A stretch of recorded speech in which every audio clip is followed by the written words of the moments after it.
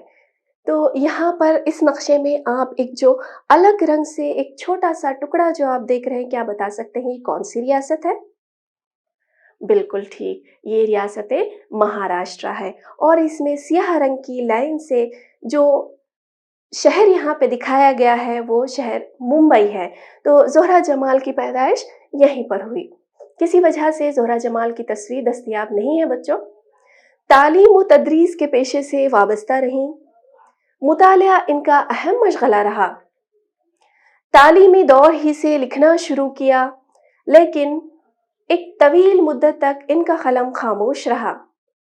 1970 سے یہ باقاعدہ لکھ رہی ہیں. وہ زندگی کا گہرا شعور رکھتی ہیں. انہوں نے سماج سے جڑے اہم مسائل پر دلوں کو چھونے والے افسانے لکھے ہیں. افسانہ درشٹی اس کی مثال ہے.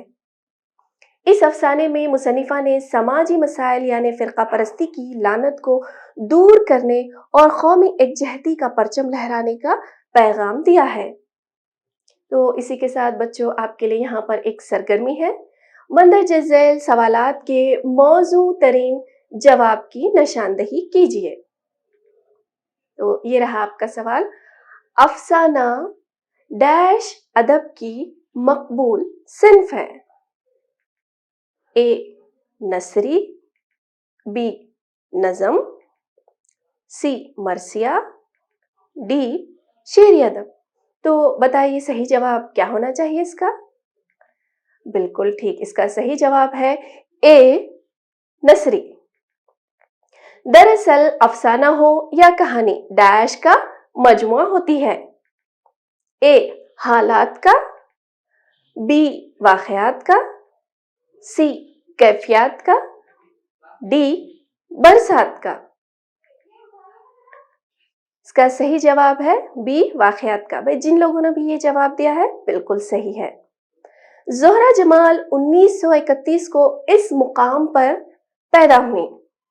اے Delhi, B Karnataka, C Agra, D Mumbai. بتائیے اس کا صحیح جواب کیا ہونا چاہیے؟ بالکل صحیح، اس کا صحیح جواب ہے ڈی ممبئی. زہرہ جمال ڈیش سے باقاعدہ لکھ رہی ہیں. اے 1980 سے، بی 1960 سے، ڈی 1970 سے، سی ڈی 1950 سے. اس کا صحیح جواب ہے سی 1970 سے. تو بچوں، افسانہ پڑھنے سے پہلے ہم یہاں پر اس افسانے میں آنے والے نئے الفاظ کے معنی جان لیتے ہیں تاکہ آگے سبق کے دوران آپ کو کوئی دقت نہ ہو. تو سب سے پہلے الفاظ کے معنی ہم دیکھیں گے. سب سے پہلا لفظ ہے برتا. برتا کے معنی ہیں استعمال کیا. درشٹی، درشٹی کے معنی ہیں بصارت کے. کرشماتی، دیکھیے کرشماتی کے معنی ہیں کراماتی. نقطۂ نظر، نقطۂ نظر کے معنی ہیں ورکر، ورکر کے معنی ہیں کام کرنے والا. اس کے بعد ہے نقطۂ نظر، نقطۂ نظر کے معنی ہیں انداز نظر. اسی کے ساتھ اور بھی ہیں الفاظ معنی بچوں. نظریے، نظریے کے معنی ہیں نظریہ کی جمع یا وہ مسئلہ جس میں نظر اور فکر سے کام لیا جائے اسے ہم نظریہ کہتے ہیں. تقدیس، تقدیس کے کیا معنی ہیں بچوں؟ بالکل ٹھیک، تقدیس کے معنی ہے پاکیزگی. وصیت، وصیت کے معنی ہے آخری نصیحت. وحشت، وحشت یعنی دیوانگی. تو بچوں، اس افسانے میں کچھ تراکیب کا بھی استعمال ہوا ہے تو ان کے معنی بھی جان لینا ہمارے لیے ضروری ہے. تو سب سے پہلے ہے بنیاد پرست، مہاتما، شعلہ بیان اور سحر طراز. تو سب سے پہلے بنیاد پرست کے معنی ہیں کٹر اور تنگ نظر. مہا آتما، مہا آتما یعنی عظیم روح والا. شعلہ بیان، شعلہ بیان یعنی جادو بیان یا پرجوش انداز بیان. اس کے بعد ہے سحر طراز، سحر طراز یعنی جادو کرنے والا. اور اس سبق میں بچوں کچھ محاوروں کا بھی استعمال ہوا ہے تو محاوروں کے بھی معنی ہم جان لیتے ہیں.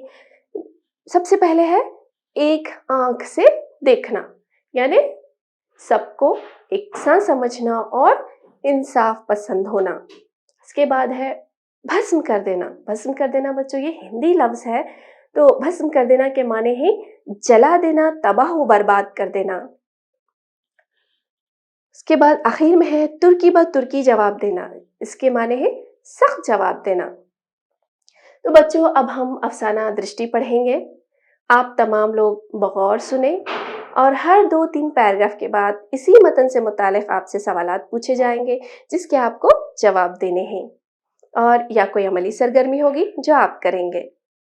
اس لیے ایک پین اور ایک نوٹ بک لے کر تیار بیٹھیے اور سبق غور سے سنیے اور اہم نکات درج کرتے جائیے. تو سب سے پہلے ہے افسانہ درشٹی کے کردار. تو اس افسانے میں کون کون سے کردار ہیں ہم سب سے پہلے یہ جان لیتے ہیں. سب سے پہلا کردار ہے ودیا چرن جی. ودیا چرن جی ایک کٹر بنیاد پر سیاستداں ہیں. دوسرا ہے بھرت نارائن جی. بھرت نارائن جی ایک اسکول پرنسپل ہیں. اس کے بعد ہے مولانا رجب. مولانا رجب ودیا چرن جی کی تقریر کا ترکی بہ ترکی جواب دیا کرتے تھے. اس کے بعد مولانا رجب کے موتقدین یعنی ان کے شاگرد. پارٹی کے ورکرز، ودیا چرن جی کی پارٹی کے ورکرز ہیں. ڈاکٹرز جنہوں نے ودیا چرن جی کی آنکھوں کا آپریشن کیا تھا. اس کے بعد ہے اندومتی، CID کے حلقے، مجمع. یہ تمام افسانہ درشٹی کے کردار ہیں. تو اسی کے ساتھ ہم سبق کا آغاز کرتے ہیں بچوں. آپ تمام لوگ اپنی درسی کتاب میں صفحہ نمبر 70 پہ دیکھیں. افسانہ درشٹی، اس کے لکھنے والی ہیں افسانہ نگار زہرہ جمال. آنکھوں کی آپریشن سے ایک کرشماتی فضا پیدا ہو گئی. الیکشن کی آخری میٹنگ باقی تھی. پارٹی کے سارے خاص و عام خوش تھے. شعلہ بیان، سحر طراز،